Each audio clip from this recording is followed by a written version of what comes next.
Prevention is always better than cure. Ramai ingat influenza fever ni hanyalah sekadar demam batuk sesama biasa, tapi sebenarnya ia boleh membunuh.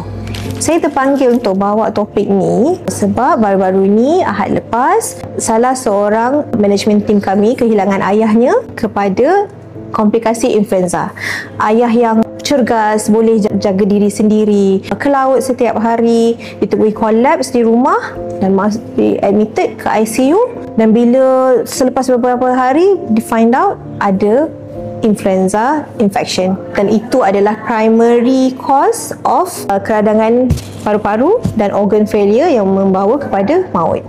So influenza ni simptom dia memang bermula dengan demam yang tinggi, batuk sesama, sakit badan, tapi akan membawa kepada dehydration teruk, kesusahan pernafasan, dan selalunya akan attack pada golongan-golongan macam mana?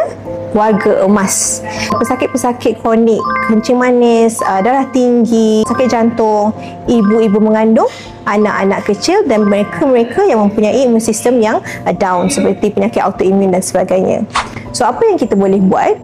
Kita mesti kenali tanda-tanda bahaya influenza fever seperti demam tinggi, tak kebah-kebah, sakit badan, tak boleh nak makan. Terus dapatkan rawatan awal di klinik-klinik yang berdekatan. Kenapa?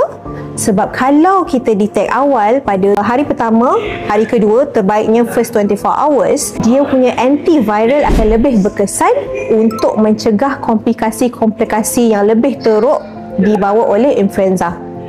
Dan apa yang lagi best adalah kalau kita mampu advocate tentang kepentingan vaksinasi tahunan kepada terutamanya warga-warga emas ataupun special groups seperti yang saya dah senaraikan tadi.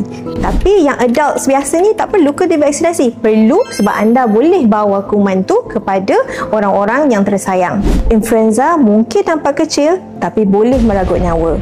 Pastikan anda kenali tanda-tanda awalnya, dan yang lagi best, dapatkan vaksinasi tahunan sebab prevention is always better than cure.